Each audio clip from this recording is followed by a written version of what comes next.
Hey, it's Nicole, and today I'm taking the show on the road. That's right, I packed up the lights and the mics for a very special episode. I've wondered, what do entrepreneurs really need to know when they're getting ready to buy or sell their business? Don't you want to know too? So first up, I wanted to invite a really special co-host, Marc Ruiz. He's a wealth advisor and partner at Oak Partners, and he also happens to be my first cousin. Surprise, this business stuff, it tends to run in the family. And Marc invited two very special guests, Terry McMahon and Scott Steinwert. Terry is a CPA with McMahon & Associates with almost 50 years of practice in valuations for different needs, such as buy-sell agreements, marital dissolution, or estate planning too. And Scott is the first VP and Regional Chief Sales Officer for First Merchants Bank, which is a really large bank here in the Midwest. And they're about to share a few examples of what you need to think about when you want it to go really well. How do you plan for that? And a couple stories of how it can all go sideways too. Let's get into the show. Hey, if you're an entrepreneur who usually fast forwards intros just like this one, this is the podcast for you. Hey, just a reminder, our show is brought to you by SmartCookie Media, where we believe data tells a story, and not just any story, your business story. As a subscriber to the show or as a client, you'll get insights on profitable, data-driven marketing strategies that work for you and your business, your industry. Not some cookie-cutter trends, no. Ideas that are led by your customer data so you know they'll work for you. Connect with me on LinkedIn or Instagram to learn more. Everything's in the show notes. Now, let's get back to the show. So we're going to start with Marc on planning. How do you know if you're ready? So many business owners, Marc, they do a few different things with their finances and you've seen it all. So tell me, what's some of the first things that you see? Not always easy because as our buddies on the call will tell you, sometimes with a small business owner, their personal finances are fairly well entwined with the business cash flows. Not to get into tax trouble, but sometimes there might be lifestyle related expenses that are being expensed to the business, whether it be meals and entertainment or travel or, even healthcare that have to be modeled because some of those expenses have to be replaced when the business is no longer under their control. And so we have to get a really firm understanding of what a family is spending when they've owned a small business for, 30 or 40 years and what they're going to need to maintain their lifestyle if that business and those cash flows are no longer available to them. And sometimes that takes quite a while. It takes months and months of working through their personal spending on the personal side and maybe looking at P&Ls on the business side to make sure that they understand once they give up the cash cow, how they're going to feed themselves.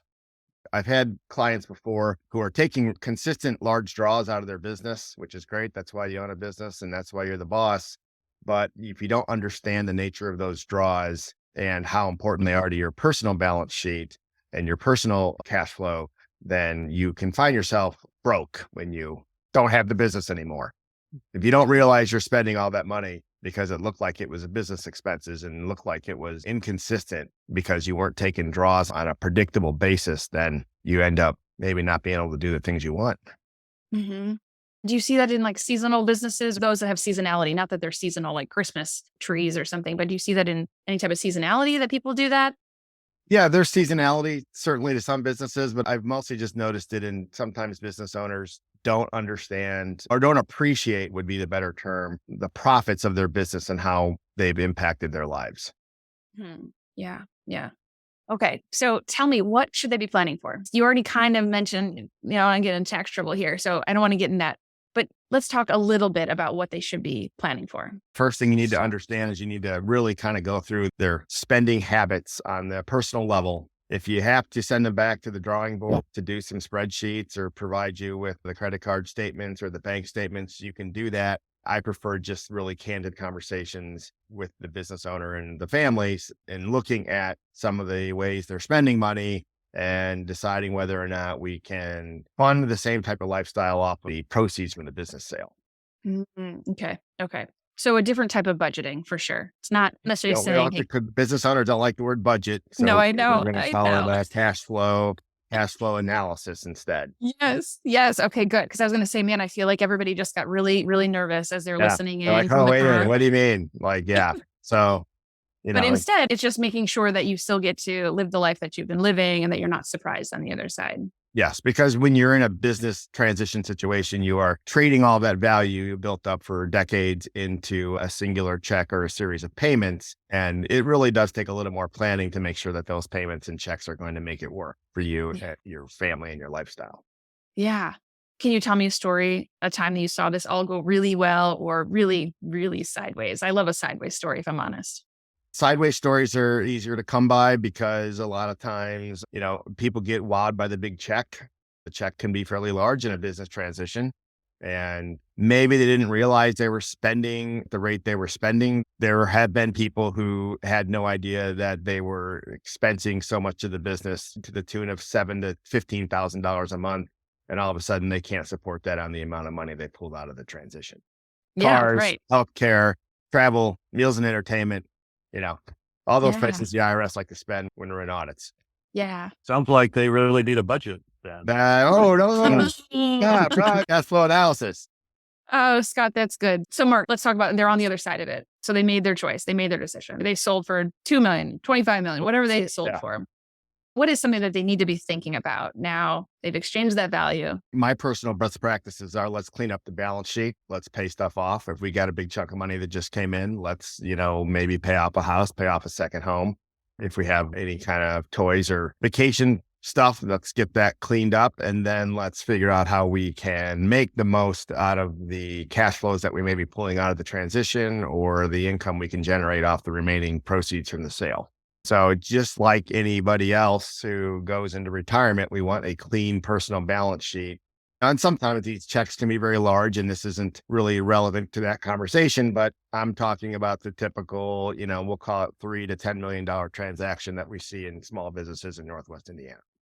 Right. Where somebody could think, okay, they did it. Big check. Walked away. Yeah, They did it. right. Yes. Big check. Yeah. But man, there's so many places that check needs to go. Ideally, it needs to go to the right places. Yeah. So that we can live a fulfilling and efficient life. So, Terry, I feel like I already knew the gears were turning. Tell me some of the things that you just heard Mark share with us. What do we need to be thinking about? Well, to Mark's point about a business that sells and receives a fair amount of money, there are some strict things they have to do. They have to, as Mark said, pay off debts, which are usually tied to the bank and collateral. They got to pay them anyway. Normally, if you have a good sale like that, and that's a whole discussion itself, you're going to pay a lot of income tax or some income tax. So you gather all your forces and pay all your bills, including tax and what you have left. You would go to someone like Mark and say, I've got this money. Here's my budget. Here's my age, my life expectancy, all the things Mark does. And then you would invest your money. So that's kind of a simple view of what happened. Yeah. So let's talk about tax. How are businesses? How is a sales Well, team? in a case, just to use Mark's example of, say, a $10 million sale, there's two things that can happen. You can either sell your corporate stock, your partnership ownership, which just means the buyer replaces you as an owner. That's the least tax-wise. Or you can sell the assets of your business, and then you just get cash and get rid of your assets. And now the money's in the entity, and that's a little higher tax typically. But most businesses don't want to buy the equity of a company because liability goes with it. So most transactions of that size are sale of assets. And that's a very sophisticated transaction with a lawyer and an accountant and a banker to make sure that the legalities are covered, and there are many, and the tax situation, which means you're allocating money to certain assets, which all have different tax consequences. The sale of a business takes a lot of thought and a lot of professional input, because once you sign the document and it's over, there's no going back and regretting. Good business people have good professionals to help. Yeah. Because there can be regretting. There's just no going back. There can. I mean, the idea of what you sell a business for is a sophisticated study in and of itself. We've seen where dollars get big, and sometimes the seller gets seller's uneasiness. Am I selling too cheap? And we're back to the cash flows and things like that. It's a fairly significant and sophisticated set of rules to make a business sale work. Would you tell us about some good deals or some bad deals that you've seen in your work? Well, I'll cite it wasn't bad, but a deal of multi-million dollars that got to third base and the seller got uneasy and the buyer got uneasy. The world of interest rates took a big jump, as we all know, which made the buyer a little more reluctant because there was borrowed money involved. And a deal that started out with a great energy, buyer seller, ended up at odds and didn't happen. The longer the deal ran, the more problems were brought up. On the other hand, we just finished a deal up in Chicago. This was a $9 million deal, and the seller was anxious. And as buyers, we took a little advantage of that in the pricing, and it took a fair amount of time to make it happen. But when you get a buyer and a seller, and lawyers don't goof up the deal, sometimes they do. Where's the lawyer today? Oh, he's not here. That's right. So I can be a little more candid. Ah. But anyway, that was a deal that with perseverance and good professional input and a smart buyer, the deal worked. You said fair amount of time. Would you define that for the listeners? What's a fair amount of time?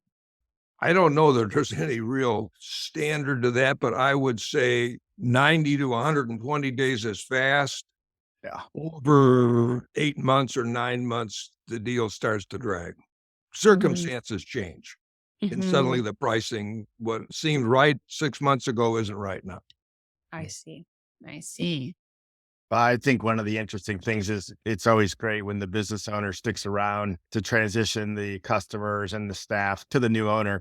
But a lot of the stress that I've encountered in counseling people through this process is not being the boss anymore, and either having a new owner who is now, making the critical decisions and their personality impacts the whole enterprise, or having one of these aggregation deals where you'll have a corporation that's going around the region or the country, buying up similar businesses and then running them on a corporatized business model. And then you inevitably get your guy who, comes down from corporate and now is coming in for monthly or, bi-monthly meetings to check on the status of the business. That's been fairly stressful for some of my clients that we've worked with, just having that new control structure in place. One of my good friends actually had his business bought in an aggregation deal, and he ended up going to work for the corporation and became that guy. And it was good to hear that he also thought it was really stressful to go around the country, pretty much busting the chops of business owners that had been independent for 20 to 30 years. He thought that was not easy to do. So personalities matter. Tell me, Scott, how are some people finding each other? How are the buyers and sellers finding each other? What happens there? I think it's mostly industry knowledge, and you can hire a broker. We've had several instances where an interested buyer is looking for a particular type of business, and brokers can help. But I think it's more industry knowledge, keeping your ear to the ground and using your contacts and your network in order to find out what's available. Any employees purchasing? Yeah, absolutely. There are positives to that. Mark was talking about the transition period. A lot of times they would have that internal person would have relationships both internally and externally. So it makes for a smooth transition. The challenge, I would say, is the equity portion of it and not having enough to put into the business from a monetary standpoint. Which I would say, Scott, you're right on the money. So often it's a valued employee and everybody likes him. He knows the business, he knows the market, doesn't have any money. Yeah. And so the seller has got to be ready to take paper. We generally recommend that somebody doesn't take any more than 25 or 30% paper. Sometimes other 70% is hard to finance.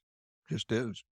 Many times you just have to acquiesce to somebody, who's a great guy and you want him to own the business. He's earned every bit of it. But if you want to truly get your money out of it, you got to sell to a third party. We've done some practice transitions in our own business here at Oak Partners. And yeah, if you want to sell internally, you're not getting all your money up front. You're going to have to go 5 to 10 years is pretty typical. And you're getting about 35 to 40% of your money up front. But the transition is going to probably be successful. The customers are going to be happy because the same personalities are still in place. Yeah, there you have a good sense that they're good for it. Yeah. If you're going to retire and go out to Florida and just get a check every month, and you're got 70% of the money in paper. That's a little unnerving sometimes. I've definitely seen sellers very anxiously await the check every single month for 5 No doubt about it. And I've seen more than one case where suddenly the check isn't in the mail. Yes. Business has gone sideways or whatever.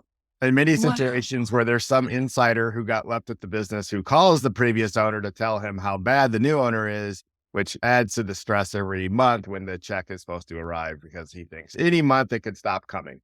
Mark, in the example I gave of $9 million, the seller has got a 90-day consulting part. And really, the buyer didn't want him at all, but he did want to get a little extra money.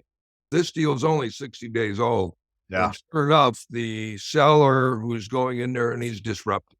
He's been there forever and he's got a lot of allegiances internally, and they're telling him what the buyer's not doing right. And we just got to get rid of this guy because he's causing more problems. And it isn't unusual. I mean, it's been your business forever. Even though you sell it, it's still yours, right? In some way. Yeah. Terry, is there any concern about non-compete? Let's say the seller isn't going to take a big chunk and go to Florida. They want to maybe buy another business or go to another company. What do you think about non-compete agreements? For the buyer, they're mandatory. So often people say, I'm done. I've had enough. I don't want to do this. I guess if the person's 91, it's not so important. But if the person is still functional, desperate to get out of your business can change in a relatively short time because so many business owners are married to their business.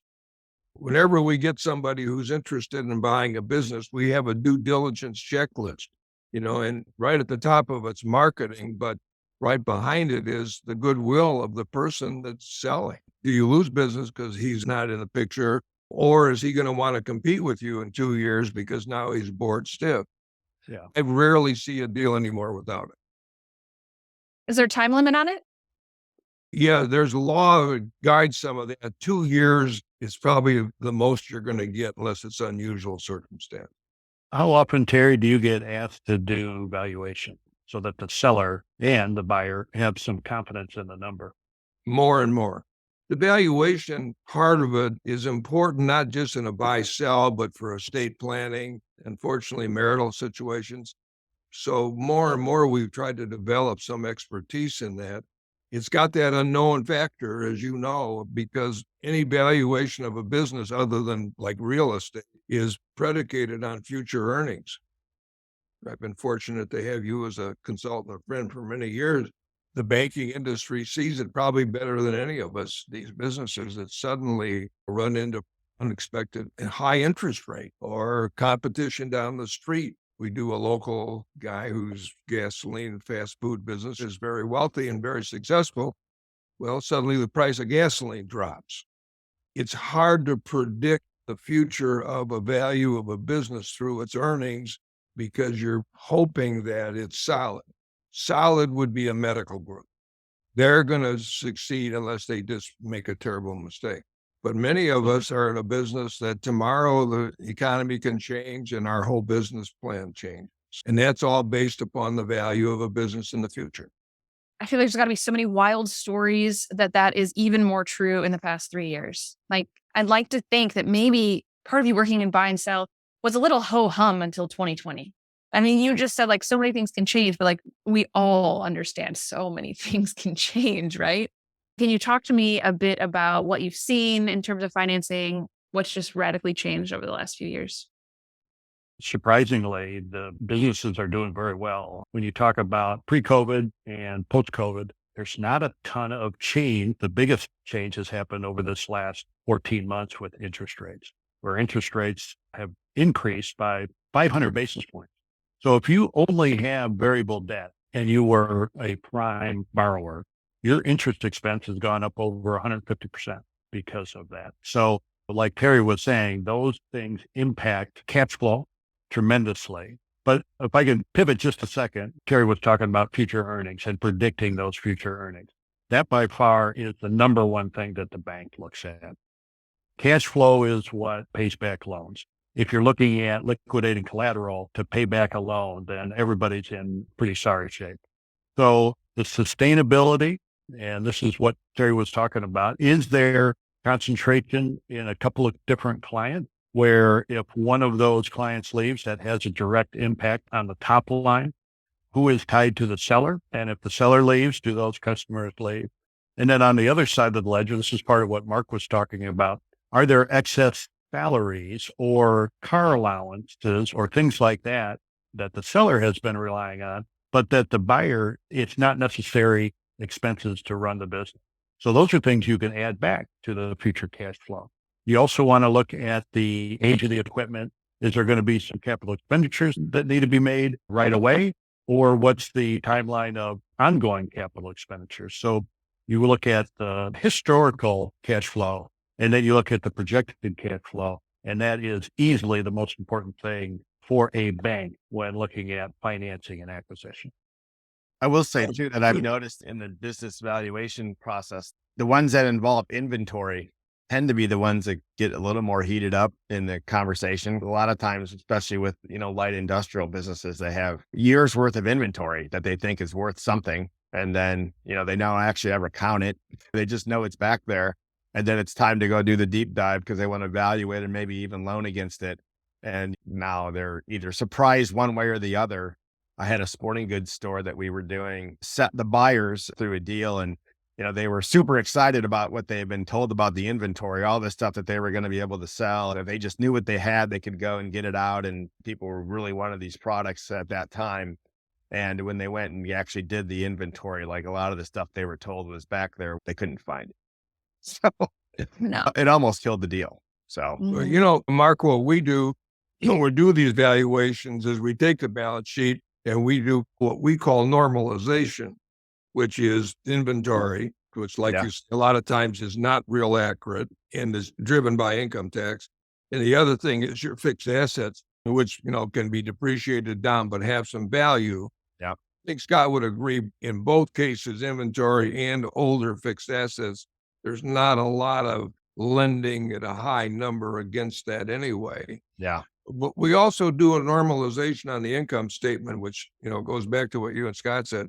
And that is what income and expenses are on there that will be different when the buyer takes the business.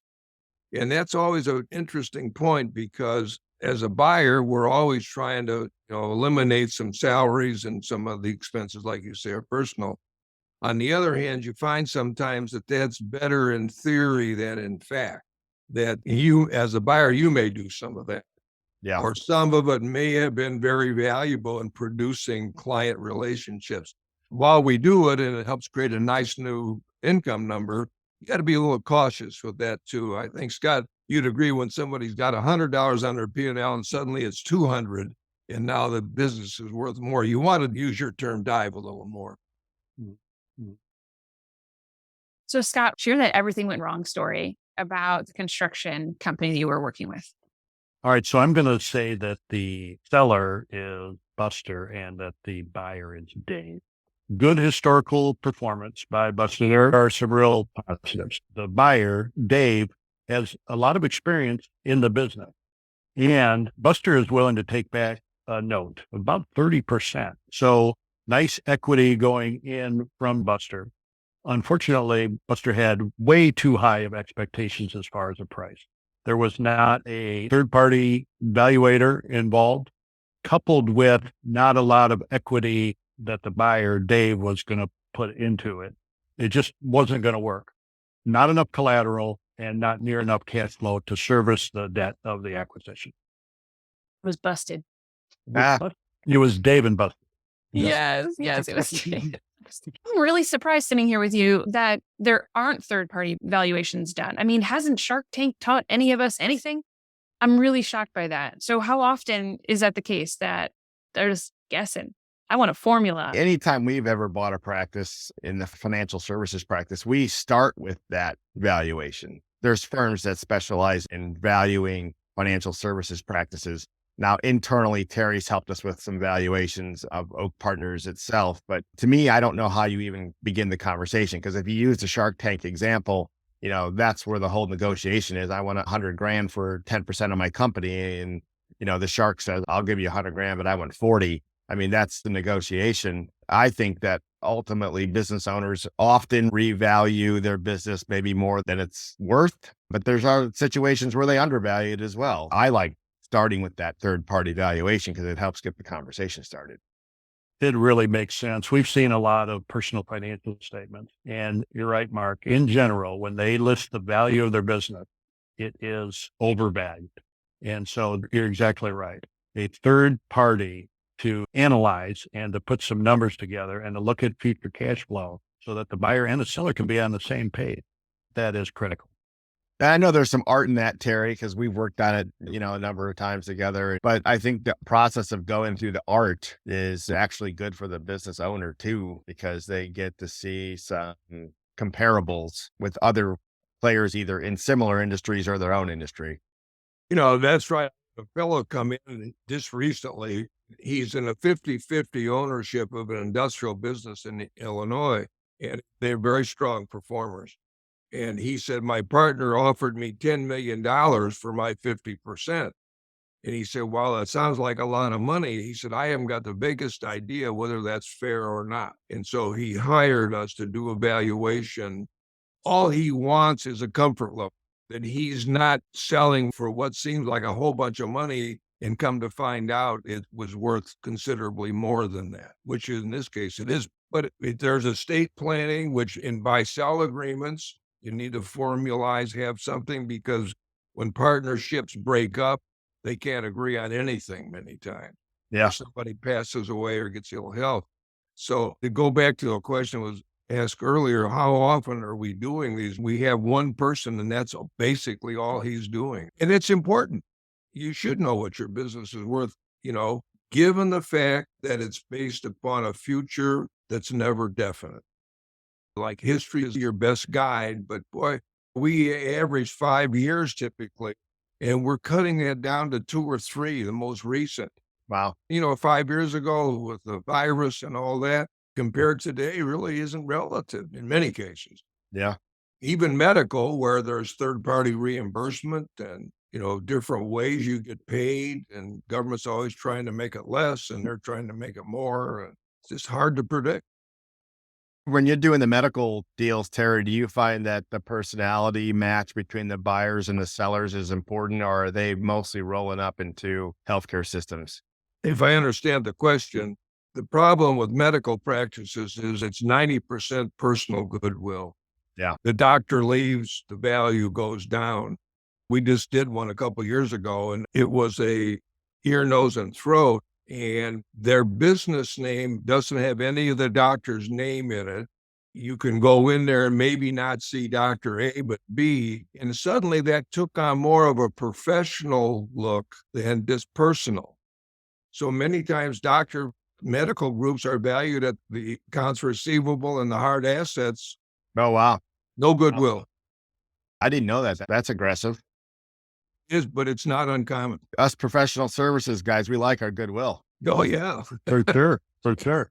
And that's why our name shouldn't be on there, and mine is. I wish you'd have told me that before. It's such a good point. So you guys have shared lots of different ways that we need to be thinking and planning well before actually talking with the experts, or at least planning to be peeled apart by the experts.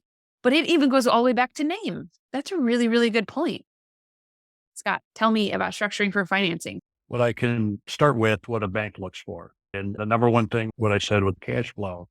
Number two thing, though, and I think this can be a real stumbling block, is working capital.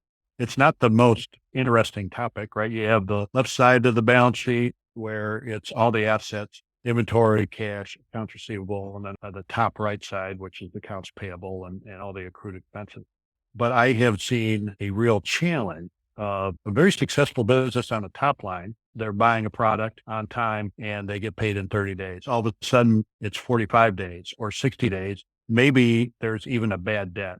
So to have some cushion in that working capital is so important, or a backup plan so that you have some access to capital.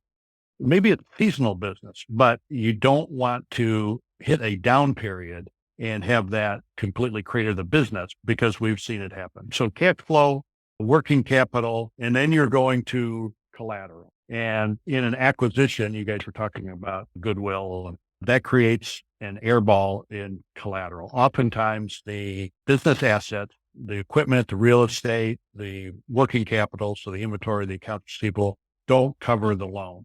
So a bank is going to look for personal assets. Hopefully, we can attach equity in a home or an assignment of investments. That would be ideal to shrink that airball or that gap in collateral. We've talked a lot about seller notes. That really helps, especially if the seller is willing to subordinate. That could be looked at from a banker's standpoint as equity. And then if the Small Business Administration does have a couple of programs that really help, one of them being the 7A program, where they provide a guarantee to the bank, 50 to 85% of the loan outstanding. That guarantee for a small business can really add some comfort to the bank in the bank's decision. I can't stress enough the kind of the backup plan, access to capital. You're going to run into some situations where you just didn't anticipate a problem. Something didn't go right. So having that access to capital to carry yourself through those times is critical. Because that's the one thing we know for sure. Yeah. It's unpredictable. Something's going to go wrong. Yeah. Yes. It almost always goes wrong. It's not ever as smooth as you think it could be on the front end. It's comforting I for was all of us to endorse hear that. from the planner. You can plan and you can plan and you can know and you can plan some more. But Yeah. A lot of it's personality based. It's hard for some people who are high producers to transition into retirement. They just can't let it go. And sometimes it has to do with style differences between the new owners and the seller. I would say from a financial point of view, with good planning, we can make it work. With good partners like Scott and Terry, we can figure it out, but you can't necessarily figure out the personality parts on the front end. I agree with what you're saying 100%. I do think, however, that a structured, organized due diligence approach, other than financial review of the marketing, the organization chart, the structure of the company, the personality, there's no way you're going to get 100%. There's always that wild card in there. But it seems to me that people who approach it from a organized structure standpoint have more success. There's a lot of emotion involved in buying a business, and you're trying to diffuse that a little bit and stay with facts and market studies and all that. Knowing full well, all that said, things happen to make it not what you thought. Yeah. If you want to put your money at high risk, go into a retail business. I've been doing this for many years, and I can count on one hand the amount of retailers we've had who really were successful. It's just very difficult. There's help issues, there's competition. The big box guys, if you get something real good, they'll get it and sell it for 10% less. A lot of retail is just ma and pa, and they like doing what they do. Yeah. They're just not driven by a real successful bottom line. And they're hard to get out of too. They are. Oh, Yeah. yeah. You're looking for somebody who's like you, who doesn't really want to make a lot of money. Right. Well, It's a limited audience. let's just do it for the love of it, Terry. That's right. Kind of like you and I. It's the same That's idea. right. Yeah. The love. what have we not covered, guys, that you want to cover? I'm repeating myself, but if the field of interest is acquiring a business, the due diligence and all the preparation that goes into it is key. The tax component is important, but it's really secondary. It's working with your banker and your investment people and all that to look at options, because once you get into a business, most of the time it's very much a commitment. It's a struggle sometimes at the beginning. You have debt. It needs a good thought process so you don't look back and say, I wish I would have. Yeah. A great accountant, a great banker, a great financial advisor, and a great attorney is what you have to surround yourself with. Yeah. Right. Who all talk to each other. And I would also add that Ideally. it almost seems like the front end of the whole conversation feels a lot like dating, where you have a new target of interest and they're really smart and they're really good at what they do. And you think they're the greatest thing since sliced bread. And yet sometimes you don't see them as accurately as they would present to others because you're just really excited about the possibilities they represent. And I would say just spend more time on the personality parts of the buyer and the sellers and make sure that the cultural fit between them is going to keep the people who are left over, which a lot of times is the employees, in place and happy. Because when the employees are not happy anymore, it doesn't really matter if you are retired and left them, they call you. So we want them happy too. Could I add one component, and that is discipline? If a buyer's looking to buy a business, many times they're unaccustomed to having money come in and go out, and suddenly their check is paid before everybody else, and their discipline about getting to work and leaving work and managing their money is foreign to them. The demise of the Hammond Clinic in Hammond, which was the biggest healthcare provider 25 years ago in Northwest Indiana, was driven by the fact that there was a lack of discipline in the ownership. They paid themselves first and they paid their bills. And that's not a good form. Not the way it works. Is that an industry thing, do you feel, Terry? When you said that about buyers, it almost made it sound like as if they didn't have to work to earn what they had to buy. That they didn't have to have the discipline to get to the position that they were. Many people who are employees think that their employer is extremely wealthy beyond what probably they really are. And so those who were employees who become owners, there is sometimes a lack of discipline. They think there's an entitlement almost to the rewards. And many times these are people who are skilled tradesmen, skilled at something, but have no business acumen. It's our job, along with the other folks here, to say there's a discipline involved in what you're doing here. Most people are good with it, but there's a certain element who aren't, and they're usually not in business a real long time. Anything that a partner should, like somebody that wants to buy a part of a business, anything that you haven't covered already that you want them to know? Like I might tell them to run, but is there something that you would tell them? Partnerships are lethal if they're not well constructed in the buy-sell agreements, because you're never going to agree with your partner on all issues. They're hard to finance. Yep. I'll give kudos though. My dad was my first partner, and if I ever saw one business sale transition that went as smooth as it could go, it was that guy. He was purchased out by his own team partners, and then ultimately his equity in Oak Partners was purchased out by the board. Within 48 hours, we never saw him again. He was spotted at coffee shops and breweries around the region, screwing around on his bike, and he just dropped the mic and left. So there's sometimes that internal sales work smooth when everybody's in the same place. So true. He does tell me he specializes in lunch. That's what he says he does. And he's good at it. He sure is. Oh my gosh. That's a good example of when it can really go right. And I think, tell me I'm right, tell me I'm wrong. I think that he probably always had a plan to sell in mind, right? Like there's a book out there called Built to Sell. I'll link it in the show notes if that's true, or I'll link the correct title. Owners that just know that one day that's the exit plan. Hey there, busy movers and shakers. I get it. You're out there conquering the business world, hustling day in, day out. Well, guess what? We've got something to amplify your efforts, something that's about to make your entrepreneurial journey even more exciting. Introducing our podcast production services, your ticket to sharing your knowledge and stories without breaking a sweat. We know your time is gold. That's why our team of podcast pros will take the reins, handle all of the behind the scenes stuff. From brainstorming fun topics, introducing you to incredible guests, polishing up those episodes, repurposing your content so you can share among lots of platforms. We're here to turn your ideas into a podcast that's as easygoing as your favorite chat over coffee. Imagine establishing your expertise and your authority, making connections all across the globe in just minutes a month. And the fun doesn't end there. Our data-savvy approach gives you insights that will help you fine-tune your content and connect with your audience even better than before. So join forces with a crew that's as enthusiastic about your podcast as you are about your business, the SmartCookie Media crew. Let your voice resonate, your stories inspire, and your ideas spread like wildfire. Level up your personal brand through the magic of podcasting, whether you choose audio only or video too. Are you ready to dive into podcasting? Your journey to share your knowledge starts right here, because it's your voice, your podcast with our expertise. SmartCookie Media, turning your stories into conversations. Anything else, guys? I'd love to thank Oak Partners for inviting First Merchants Bank to be part of this podcast. We have a tremendous amount of respect for Oak Partners and Marc Ruiz. I've worked with McMahon and Associates, in particular, Terry, for years, and I'm honored to call him a friend.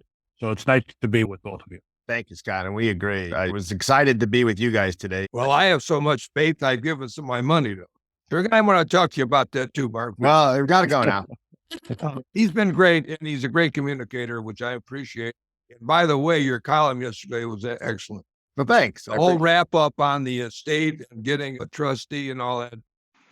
Hey, it's Nicole, and that's the end of the interview. But stick around. This is the part I break it all down and give you favorite takeaways. Listen in. Okay, so let's talk about takeaways. So who is helping you manage your money? We had this panel of experts. So that's one of my takeaway. Like, who is behind that for you? Like, are they all talking to each other? And who are they? Kind of interesting, because one of the things that we like to talk about in our business is that an advisor, whether it be an accountant or a financial advisor or an attorney, can play quarterback and kind of keep the whole team moving in the same direction. And that message is never well received. Like, people don't care to hear that message. And the thing is, I think one of the most valuable things an advisor can do is just, I know when to pick up the phone and who to call to get really good advice. And so does Terry, and so does Scott. When you're going into a situation, when you're considering a business transition, you can't get enough advice. You just literally can't get enough advice, because there's so many moving parts and so many things that you're not seeing, and so much emotion, let's just keep it real, that you have to listen to others. And I think some of the deals that we heard that maybe didn't go through were because people weren't listening to others. Right. You got a seller who thinks the enterprise is worth far more than it is, and you got buyers who didn't look in the right corners. Both things lead to the same failure. Yeah. So you're saying a lot of times people don't receive that well, that you should have more people to look Because out for entrepreneurs are bosses. They don't want to. Right? Entrepreneurs are unique individuals. I enjoy working with them, but they are fast moving, innovative, fast thinking. And the idea of having to sit down and somebody else tell them about their own business, it's not something they do well. And yet it's so important to get that advice and mentoring at the important junctions. Right. You just described all of us so well. But if we don't have at least somebody, right, some community, and just realize that this could be one of the biggest decisions you're making, like, you don't make them every day. You make everyday business decisions about your business, but that doesn't mean you make a sales or a buy, any type of decisions like that. I love even the reference to a football team. Every player has their specialty. And I thought that was really powerful. Yeah. And, and analogy. Business people, they sell, they price, they manage, they backfill, they put out fires. That's what business people do. Right. And this is not any of those things. You can't oversell your business, because at the end of the day, it needs to be a transaction based on logic for everybody involved. Everybody has to win in a business sale. And so you have to do it in a way that's not entrepreneurial. You have to actually take a finance approach to the transaction. And then there's the personal stuff that I think is really important too, but also that's overlooked. Right. So the personal stuff. So you mentioned about personality. Culture between the buyer and the seller, culture between the buyer and the employees, all the things that make everybody go crazy. And I will tell you right now that if you sell your business to somebody who does not fit that culture, you're not getting away. The employees who you've worked with for 20, 30 years, they're calling you. Right. And they're complaining to you, even though you're not the guy that's there anymore. Yeah. Or you're their safety blanket, and they're going to call you and you're going to get stressed out over this. Right. Any tips to finding out culture faster? I mean, I hate for it to be about speed, but you don't want to learn that 4, 5, 6 months into the transaction. How can people figure that out sooner? Spending time together and soft questions. Yeah. And a lot of times it's not what people want to do. They want to control every interaction, and they want to make sure that they, aren't saying the wrong thing or giving up too much. And at the end of the day, sometimes it's the opposite. You just got to spend time together and figure out whether you like them. Yeah. And whether they like you. Yes. Right. What else do you think is a big key takeaway? I mean, one of my big ones is just the amount of time, like if you're considering this as part of your exit plan, or that you're considering it your entrance, right? Something you want to buy one day, is that you can't start planning or thinking about it too early. I know that is the case with our house. Like, I think I was drawing my house, what I wanted to build since I was a kiddo. Yeah. But even like furniture shopping, I would tell Kyle, look, we got to go furniture shopping. He's like, wait, what are we buying? I'm like, no. We're not buying it yet. We're just dating it. But like couch depth is important, man. So to me, that was one of the things that I just realized, wow, you really just need to be thinking about it earlier than what you think you should be. Yeah, and you need to be getting advice on how it's executed earlier than you think too. We only have so much bandwidth in a day. We got 8 to 10 hours of attention span that we have, and all of our work is crammed into it, and our fitness is crammed into it, and our kids are crammed into it, and our wife is crammed into it, and our husband. And at the end of the day, you got to fit this into that too. And sometimes there's no space unless you slow Yeah. down and just ask for help. Yeah. Any resources, anything that you tell people, hey, go read this or check this out as we're starting this conversation? Any tips you give people, like a book, a podcast to listen to? Well, obviously, this podcast is probably a good resource for them because it's what you guys talk about week in and week out. My approach is you should have relationships built, and you should let those relationships lead to more relationships so that you can get the resources you need. I'm an audio learner. I don't, read stacks of reading material. I need to hear it condensed into an audio conversation. But for those who read, certainly there's tons of books and stuff. Yeah. I like the app Blinkist because it takes books, puts them on Yeah, Audible, right. like on steroids. They're like really short. Then you got like 12 minutes. You just read War and Peace. Yes. Thank you. Where was that in high school? Thanks so much, Mark. Really a pleasure getting to meet them and getting to learn more about what thanks you for all work coming on all the time. It Appreciate was fun. You've been listening to the Serial Entrepreneur Show, produced by the team here at SmartCookie Media.